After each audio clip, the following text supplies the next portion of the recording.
Subscribe कीजिए F study class channel को और बेल आइकन को दबाइए लेटेस्ट वीडियो सबसे पहले देखने के लिए। हेलो स्टूडेंट्स, चलिए आज हम प्रश्नावली 11.4 का प्रश्न नंबर 5 और 6 इस वीडियो में हल करेंगे। अगर आपको इससे पीछे वाले क्वेश्चन देखने हैं तो इस वीडियो के डिस्क्रिप्शन में आपको प्लेलिस्ट का लिंक मिल जाएगा, उस पर क्लिक करके आप पीछे वाले वीडियो देख सकते हैं। तो पहले हम प्रश्न नंबर 5 को हल करते हैं। इसमें दिया गया है एक ऐसे बेलन की ऊंचाई ज्ञात करनी है जिसका आयतन 1.54 मीटर क्यूब और जिसके आधार का व्यास 140 सेंटीमीटर है। इसका मतलब ये हुआ बेलन, ये एक बेलन की आकृति है। तो बेलन की आकृति इस तरह से बनाते हैं। अब इसने लिखा है जिसका आयतन, पहले इसकी ऊंचाई ज्ञात करनी है। अब ये बेलन की ऊंचाई होती है यहां से लेके और यहां तक, ये बेलन की ऊंचाई है जिसको हम h से लिखते हैं। तो हमें h ज्ञात करना है यानी कि ऊंचाई, और इसका आयतन दिया गया 1.54 मीटर क्यूब। तो आयतन का मतलब इसके अंदर अगर कोई भी चीज भरी दी जाए तो वो इसका आयतन होता है। तो इसका आयतन दिया गया है 1.54 मीटर क्यूब, ये इसका आयतन दिया गया है। और इसके आधार का जो व्यास है वो 140 सेंटीमीटर है। आधार का व्यास का मतलब है जो बेलन होता है उसके दोनों तरफ दो वृत्त बने होते हैं, एक ऊपर होता है एक नीचे होता है। तो जो वृत्त बना हुआ होता है उसका व्यास 140 सेंटीमीटर है। तो वृत्त ऊपर भी है नीचे भी है, कोई भी एक वृत्त ले सकते हैं आप। तो नीचे वाले वृत्त का जो व्यास होगा वो यहां से लेके और यहां तक, ये इसका व्यास होता है। तो व्यास दिया गया है 140 सेंटीमीटर। अब त्रिज्या जो होती है वो व्यास की आधी होती है।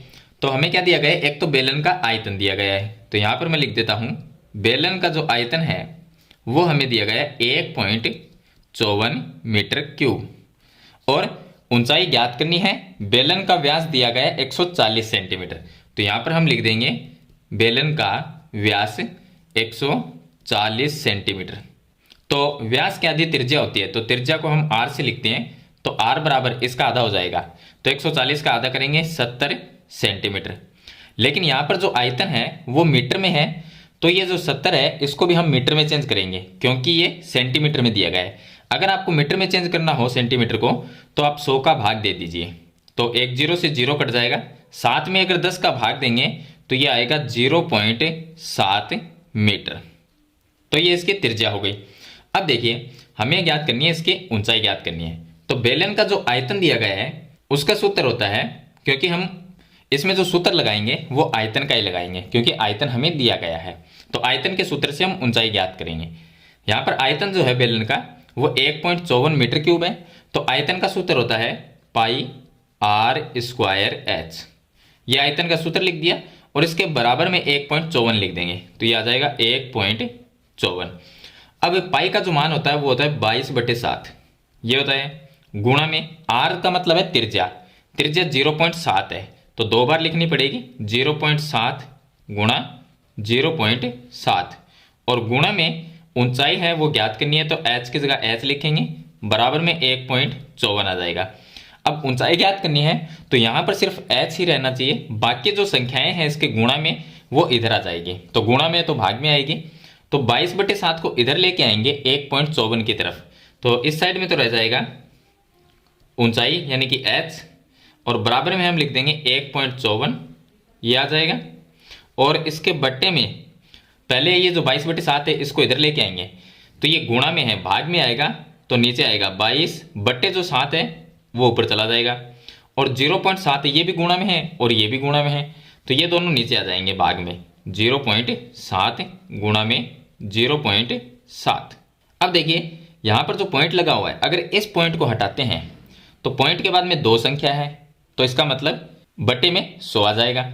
और यहाँ पर एक पॉइंट है तो इसके ऊपर गुणा में 10 आएगा, इस पॉइंट को हटाएंगे तो ऊपर गुणा में 10 आएगा।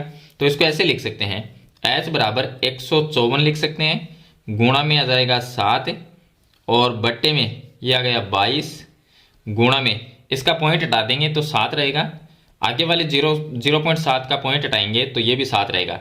लेकिन पॉइंट हटाया, देखिए 154 है, यहां से हमने पॉइंट हटाया था, तो पॉइंट कितने, दो संख्या के बाद में पॉइंट है, तो एक के 2 जीरो लगा के और नीचे लिख देंगे यानी कि भाग में 100 आ जाएगा। और 0.7 का इसका अगर पॉइंट हटाएंगे तो गुणा में ऊपर 10 आ जाएगा, फिर इसका पॉइंट हटाएंगे तो भी ऊपर गुणा में 10 आ जाएगा। अब 10 को 10 से गुणा करेंगे तो 100 होगा, यानी कि इन दोनों को 100 के साथ काट देंगे।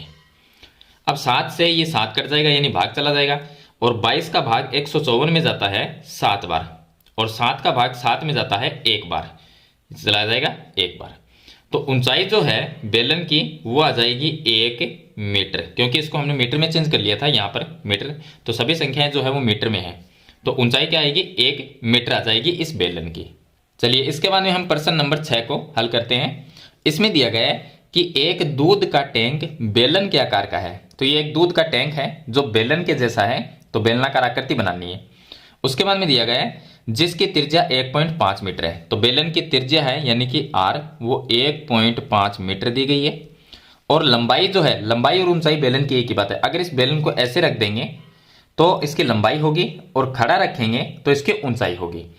तो बेलन की जो लंबाई है उसको ही ऊंचाई कहेंगे। तो बेलन की जो ऊंचाई है वो 7 मीटर है, तो ये आ गया 7 मीटर। इस टैंक में भरे जा सकने वाले दूध की मात्रा लीटर में ज्ञात कीजिए। इसके अंदर कितना दूध आएगा, इसका मतलब हमें आयतन ज्ञात करना है। तो बेलन का हम आयतन ज्ञात करेंगे। आयतन का सूत्र लिखेंगे पाई आर स्क्वायर एच। तो पहले आयतन ज्ञात करेंगे, जो भी आयतन आएगा उसको लीटर में चेंज कर देंगे। तो आयतन का सूत्र ये होगा। अब यहां पर पाई का जो मान है वो हो जाएगा 22/7। तो 22/7 गुणा में जो त्रिज्या है उसका मान 1.5, तो यह आ जाएगा 1.5 गुणा में 1.5, फिर गुणा में लिखेंगे ऊंचाई वो 7 मीटर है, तो यहाँ पर आ जाएगा 7। ये 7 से 60 कट जाएगा, और ये आ जाएगा 22, और गुणा में 1.5 को 1.5 से गुणा करेंगे तो ये आ जाएगा 2.25, क्योंकि 15 को 15 से गुणा करते हैं 225 होता है, तो दो संख्या बने पॉइंट आ जाएगा। अब 22 को 2.25 से गुणा कर देंगे तो ये आ जाएगा 49.5, और आयतन ज्ञात किया है तो आयतन हमेशा क्यूब में होता है, और ये जो संख्याएं हैं जो मान दिए गए हैं वो मीटर में है, तो मीटर क्यूब, आयतन क्यूब में आता है। अब ये तो आ गया इसका आयतन, लेकिन लीटर में मात्रा ज्ञात करनी है। तो देखिए 1 मीटर क्यूब बराबर 1000 लीटर होता है। 1000 लीटर, 1 मीटर क्यूब बराबर 1000 लीटर होता है। तो 49.5 मीटर क्यूब बराबर कितना होगा, तो 49.5 को 1000 से गुणा कर देंगे, तो यहां पर हम लिखेंगे कि 49.5 इसको 1000 से हम गुणा कर देंगे। 1000 से गुणा करेंगे तो ये पॉइंट 1 जीरो के साथ में कट जाएगा, मतलब इस संख्या के 2 जीरो लगाने हैं। आप गुणा करके देख सकते हैं, तो ये आ जाएगा 49.5 और इसके 2 जीरो लगा देंगे, 49,500 लीटर। तो ये आ जाएगा इस टैंक के अंदर भरे जा सकने वाले दूध की मात्रा। तो इतना दूध इस टैंक के अंदर हम भर सकते हैं, यानी 49,500 लीटर। तो इस तरह से आपको प्रश्न नंबर 5 और 6 को हल करना है। तो मेरे ख्याल से ये दोनों क्वेश्चन आपको कंप्लीट समझ में आ गए होंगे। फिर भी इसके बारे में कोई सवाल या सुझाव है तो कमेंट बॉक्स में जरूर लिखना। वीडियो पसंद आए तो इसे लाइक और शेयर जरूर कर देना। चैनल पर नए हैं तो सब्सक्राइब करना। हम मिलते हैं नेक्स्ट वीडियो में, तब तक के लिए थैंक यू।